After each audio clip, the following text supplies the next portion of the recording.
BBA, BCA, BCom computer కోర్సులో 100% placement లభించే ఏకైక డిగ్రీ కాలేజ్ కూకట్పల్లిలోని I3 డిగ్రీ కాలేజ్ 8367215215. తెలంగాణ రాష్ట్ర రైతాంగ సోదరులందరికీ హృదయపూర్వక నమస్కారం.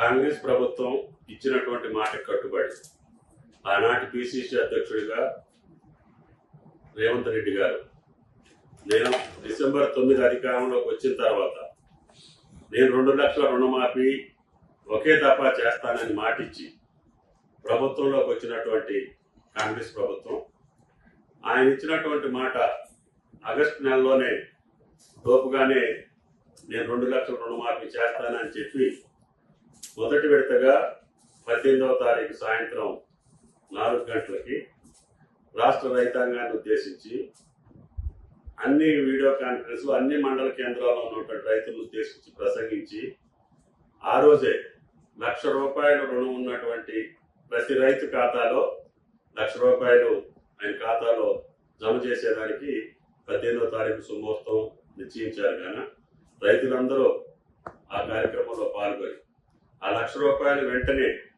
మీరు మళ్ళీ మీ చేతిలోకి తీసుకొని వ్యవసాయాన్ని పండగ చేయాలని చెప్పి రాష్ట్ర ప్రభుత్వం కోరుకుంటుంది. మిగతా ₹1,00,000 కూడా అతి కొద్ది రోజుల్లోనే మీ ఖాతాలోకి జమ చేసేదానికి రాష్ట్ర ప్రభుత్వం సర్వశక్తులు వడ్డీ మాట నిలుపుకోవడం కోసం ప్రయత్నం చేస్తుందని చెప్పి రైతు సోదరులకు విజ్ఞప్తి చేస్తున్నాం. కాబట్టి ప్రతి పైసా వ్యవసాయానికి ఉపయోగపడాలి, ఆ రైతు భూమిలో ఆనందం కనపడాలి. అదే కాంగ్రెస్ ప్రభుత్వం యొక్క లక్ష్యం, అదే ముఖ్యమంత్రి గారి యొక్క మాట అని చెప్పి మీకు విజ్ఞప్తి చేస్తూ ఆ రోజు అందరూ ఆ ఉత్సవాల్లో పాల్గొని ముఖ్యమంత్రి గారికి అభినందనలు శుభాకాంక్షలు తెలియజేయాలని చెప్పి కోరుకుంటాను. ఆ రుణమాఫీకి సంబంధించి కొంతమంది వ్యక్తులు వైట్ కార్డు చూపించి హోతాన్ని చూపిస్తున్నారు. ఇది కేవలం గత 2 సంవత్సరాల్లో 2 దఫాలుగా జరిగినటువంటి రుణమాఫీలో ఏ పద్ధతిలో జరిగిందో అదే పద్ధతిలో ఈ రుణమాఫీ కూడా జరగబోతా ఉంది.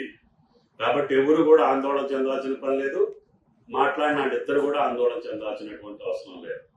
మీరు మొదటి దఫా 4 సంవత్సరాలు 4 విడతలుగా ఇచ్చి రైతు ఉపయోగపడనటువంటి రుణమాఫీ, రెండోసారి 20,000 కోట్లుంటే 11,000 కోట్లు వేసి ₹1,00,000కే మీరు రుణమాఫీ చేయలేనటువంటి దుస్థితి నుంచి ఈరోజు ఒకేసారి 2 లక్షలు మాట ప్రకారంగా మొదటి పంట కాలంలోనే రుణమాఫీ చేస్తా ఉంటే వాటి గురించి మీరు ఈ రకంగా మాట్లాడటం అనేది రైతాంగం అసహించుకుంటుంది. కాబట్టి దయచేసి మీరు కూడా దాన్ని ఆలోచన చేసి మీ పద్ధతిలోనే రుణమాఫీ జరుగుద్ది. మీరు చేసినటువంటి నామ్స్ ప్రకారంగానే ఈసారి రుణమాఫీ జరుగుద్ది. పంట రుణం తీసుకున్నటువంటి ప్రతి ఒక్క రైతు ఖాతాలోకి ₹2 లక్షల ఈ పంట కాలంలోనే జమ చేయదలుచుకున్నాం. కాబట్టి రైతాంగాన్ని ఆందోళన పరచో లేదు దాన్ని ఏదో రాజకీయ లబ్ధి పొందాలని చూస్తే అది మీకు సాధ్యం కాదు అని చెప్పి మీ యొక్క బతికే బండారమే బయటపడుద్ది. దాన్ని మీరు ఇంతటితోటి ముగిస్తే మంచిది. Thank you.